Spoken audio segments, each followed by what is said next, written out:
भोजपुरी बोलते थे करिश्मे कि राजेंद्र उजिंदर बाबू कैसे भोजपुरी। अरे डॉक्टर राजेंद्र प्रसाद यहाँ आए थे और उनका बड़ी श्रद्धा थी। अरे मैं रहने वाले तो यही के है ना, वो धर्मा से आगे उनका जो है जीरा देई, तो वो डॉक्टर थी। उनको भी आशीर्वाद दे रहे इंदिरा एक दिन महान बनोगे, ऐसे ही बोलते नहीं तो वाकई में महान तो आदमी थे वो। जिसमें उनका आशीर्वाद हो जाए। नहीं नहीं, इंदिरा जी आई कितनी रोई बाबा के सामने, और उन्होंने मुरारजी की सरकार प्रचंड बहुमत से बनी थी, बोले कि जाओ हो जाएगा तुम पुनः जो है। हाँ, तो ये वर्ड थे उनके। अटल बिहारी वाजपेयी भी, वो भी उनको भी बाबा ने कहा अटला हल्ला करते रहो 13 दिन लौटेगा। सब चेले थे महाराज से हुआ। मेरी ईश्वरीय अवस्था है। रहने का सवाल जहाँ तक है तो महाराज जी यहाँ कानों से 200-250 वर्ष से ज़्यादा काना से इस मट्टी पर काना से रहे हैं जी। इस मट्टी का महाराज जी कभी काल उपाख्यान करते थे। बच्चा यह ब्रह्मर्षि का नाम से वशिष्ठ का गौशाला था। कालांतर में यहाँ कामधेनु वास करती थी। कामधेनु जैसा मल की वह मैल गाँव पड़ा तथा जिधर लार गिरा उधर लार रोड कहते हैं। इस प्रकार से महाराज इस पवित्र भूमि के संदर्भ में जी वर्णन करते थे जी। तो ऐसा लगता है कि भगवान राम के काल में वशिष्ठ के रूप में भी दुर्भाव थे यहाँ पर जी। इसलिए राम जी की इच्छा से उस काल का प्रतिपादन करते हैं जी। और कली में यहाँ पर कुछ काल तक बाबा बालू के रेतों पर दिखाई देते थे जी। पब्लिक जब इन्हें दर्शन और पास में जाने का प्रयास करती थी तो बाबा अदृश्य हो जाते थे जी। इस प्रकार से कुछ काल के पश्चात कुछ काल इस प्रकार से बीता, तत्पश्चात सरजू के जल में ही जनता जनार्दन यहाँ पाई जी। और यहाँ के गऊओं को, यहाँ के चरवाहों को बाबा बड़ा मानते थे जी। चरवाहों ने सरजू में ही बाबा जी को पाया। उस समय हमैल के आसपास क्षेत्र जितने थे सूखाग्रसित क्षेत्र था, बहुत स्थितियाँ डाउन थी जी।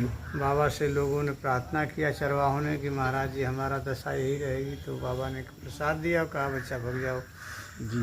घर जाते जाते इतना वृष्टि हुई कि आसपास के गांव जितने पोखरा तालाब कुआं थे सब भर गए तथा आसपास के गांव सब जलमग्न हो गए। इस प्रकार से महाराज जी का मंच बना करके सरजू में जनता दर्शन करने लगी, दूर दराज के लोग आने लगे, धीरे धीरे ख्याति बढ़ती गई। इस प्रकार से महाराज जी का नाम से इस पावन भूमि पर दीर्घकाल तक वास की तथा इनके चरणों में राष्ट्रपति, प्रधानमंत्री, मुख्यमंत्री, राजा महाराजा तमाम हस्तियाँ आकर के दर्शन करती थी। इनके आशीर्वाद से सबका मंगल होता था, कल्याण होता था। तो गुरुजी मैं ये सोच रहा था कभी अमर उजाला भी और इंदिरा गांधी जी बाबा जी के आशीर्वाद लेते, इसका राज जानना चाहता हूँ।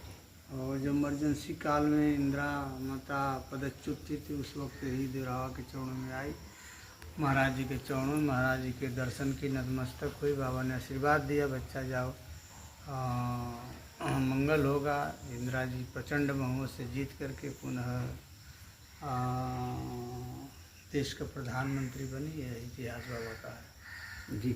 ये बाबा जी का आशीर्वाद से इंदिरा गांधी जी यहाँ का प्रधानमंत्री बने। तो बाबा जी लोग कहते हैं कि बाबा जी का लोग हमसे कमेंट करके पूछते थे कि बाबा जी का जन्मभूमि कहाँ है। मैं बताया ना कि बाबा जी का प्रादुर्भाव जल से हुआ है। तो लोग यहाँ पे कहते हैं कि अम्बेडकर नगर में उनका जन्म है और उनकी ईश्वरीय अवस्था है। आप तो फुर्सत से वचनम प्रमाण हैं। बाबा जी अपने मुख से स्वयं कहते हैं, बताते हैं, अपने बारे में बताए हैं जी। तो अब बाबा की बात मानी या दूसरी बात, बाबा दूसरे का बात मानना नहीं है, न यूट्यूब चैनल का बात मानना है, न दूसरे का बात मानना है। बाबा जी ने स्वयं कहा था कि जल से मैं प्रकट हुआ हूँ, जल से आया हूँ। तो मैं यही कहना चाहता हूँ कि जितने अफवाह उड़ाने वाले हैं कि बाबा जी का जन्मभूमि जानता हूँ, बाबा जी का वो जानता हूँ, बाबा जी का ये जानता हूँ, उन लोगों को कहता हूँ कि किसी भी संत को आप लोग उल्टा सीधा ना कहें। जो जाने सो बाबा जी ने स्वयं कहा था। बाबा जी ने स्वयं कहा था। और कभी काल आप लोग जैसे मीडिया वाले बाबा से क्वेश्चन किए हैं तो आप रिसर्च करेंगे तो स्वयं बाबा अपने मुख से बोलते हुए पाए जाएंगे जी। मेरा प्रादुर्भाव जल से हुआ जी। तो गुरु जी यहीं से हुआ, यहीं बड़े चौराहे से हुआ ना, सरजू जी से जल से प्राकट हुआ ऐसे यही तो नहीं है। वो गोरखपुर के आसपास में कहीं एक क्षेत्र में 250 वर्ष का समाधि ली है जी जी। ये तो लोग कहते हैं वहाँ का नाम से समाधि थी, सरजू का प्रकोप हुआ था, वहाँ से मट्टी कटी गई, तो राम जी की इच्छा से जी इस क्षेत्र में महाराज जी दर्शन देने लगे। इस प्रकार तमाम लीलाएं हैं। जी और महाराज जी यही नहीं रहे हैं, दक्षिण भारत में अहोबिल नाम की गद्दी है जी वहाँ पर आचार पीठ पर थे, इसलिए वहाँ पर अहोबलाचार के नाम से जाने जाते हैं। होगलाचार्य, अहोबलाचार्य, वाह, अहोबलाचार ये के यही राज है। लोग जो राज जानना चाहते थे वही राज है। देखिए कितना बढ़िया राज बाबा जी बनाए कि हर रूप में मिलते थे।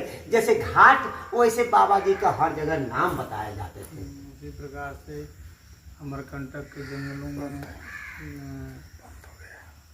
आंवला के पेड़ पर काफी देर काल तक वास किए। वहाँ ओलावा बाबा के नाम से जाने जाते हैं तथा बंद है ये। इच्छा से खुला नहीं है, वो जब उस समय चालू करके चल नर्मदा रहा के था। मध्य में अभी जाके देखें तो बंद नर्मदा है, तो के दबाव नहीं मध्य तो में मगरों के बीच में देर काल तक तप किए हैं। इनका तमाम लीलाएं बंद गाथा कहीं तो जा, हम चालू करके नहीं।